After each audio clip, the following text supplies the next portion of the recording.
Shalom saudara-saudara yang diberkati Tuhan Yesus. Kiranya damai sejahtera dan sukacita Tuhan Yesus senantiasa menjadi bagian dalam hidup dan kehidupan saudara sekalian. Saat ini kita kembali berjumpa dengan saya Pendeta Rudolf Manuhutu yang akan menyampaikan kebenaran firman Tuhan yang saat ini kita dasarkan pada 1 Raja-Raja pasalnya yang kelima, ayatnya yang pertama hingga ayatnya yang ke-12.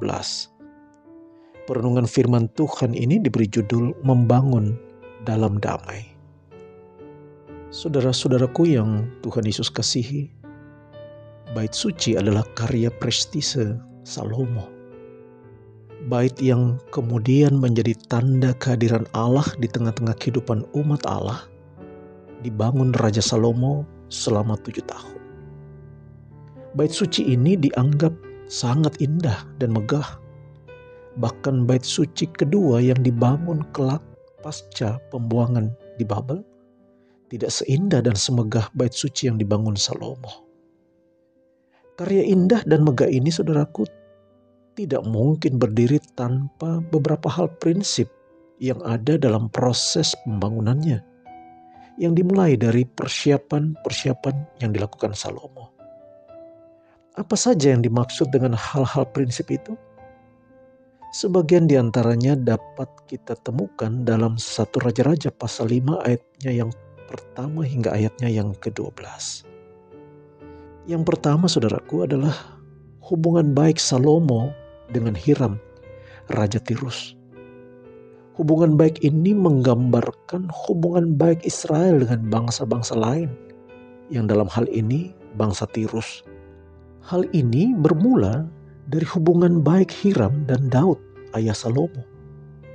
Hiram ternyata punya andil besar dalam proses pembangunan istana Daud. Hubungan baik itu kemudian dimanfaatkan Salomo untuk mendapatkan kayu aras dan kayu sanobar dari daerah Lebanon yang kelak dipakai untuk membangun bait suci. Yang kedua, kondisi keamanan yang dianugerahkan Tuhan kepada Israel.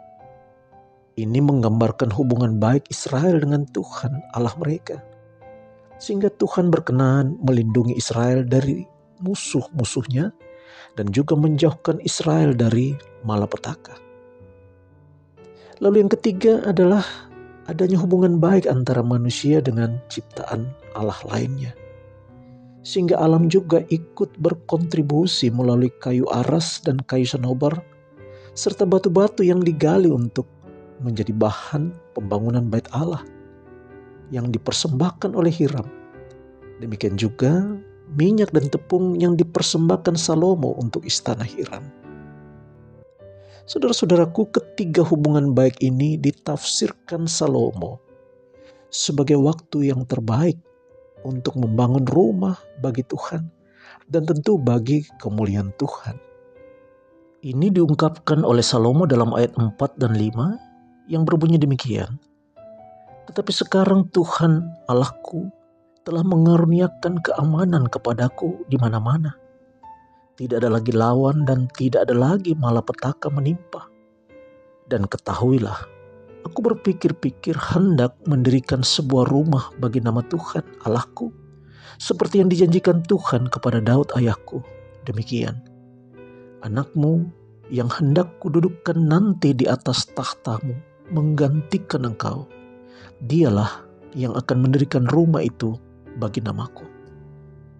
Saudara-saudara yang Tuhan Yesus kasihi, jika kita coba melihat lebih dalam apa yang dialami Salomo dan bangsa Israel ketika Tuhan hadir dan memberikan kesempatan buat mereka untuk membangun bait suci, tidaklah berlebihan jika kita juga katakan bahwa semua ini menunjuk kepada makna karya keselamatan Kristus bagi kita. Karena ternyata pengorbanan Kristus di kayu salib telah membaharui hubungan Allah dengan manusia, hubungan manusia dengan manusia, dan hubungan manusia dengan ciptaan yang lain. Semua ini menggambarkan betapa baiknya Tuhan yang mendamaikan dan menghadirkan damai itu di tengah-tengah kehidupan kita sebagai umat. Tuhan Yesus telah menghadirkan damai sejahtera yang memiliki 3 dimensi. Hubungan kita dengan Allah, hubungan kita dengan sesama, dan hubungan kita dengan lingkungan di mana kita hidup. Ini pertanda saudaraku bahwa inilah waktu terbaik yang dianugerahkan Tuhan untuk membangun kebersamaan yang di dalamnya Tuhan hadir dan bertakhta. Inilah waktu yang baik juga untuk membangun keluarga, rumah tangga yang menjadi layak bagi Tuhan hadir dan berdiam di dalamnya. Inilah waktu yang baik untuk membangun persekutuan tubuh Kristus yang di dalamnya Tuhan Yesus hadir sebagai kepalanya. Dan inilah juga waktu yang baik untuk membangun bangsa dan negara kesatuan Republik Indonesia tercinta ini. Ini memang tidak mudah saudaraku di tengah-tengah kemajemukan bangsa ini.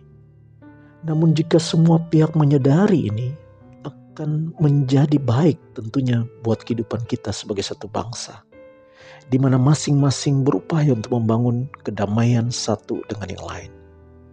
Inilah waktu yang terbaik untuk membangun peradaban yang penuh sukacita dan damai sejahtera itu. Marilah saudaraku, kita manfaatkan kesempatan yang indah ini, agar Tuhan dipermuliakan yang pada gilirannya mendatangkan sukacita, kebahagiaan, dan kesejahteraan bagi seisi bumi ini. Terpujilah Kristus. Amin.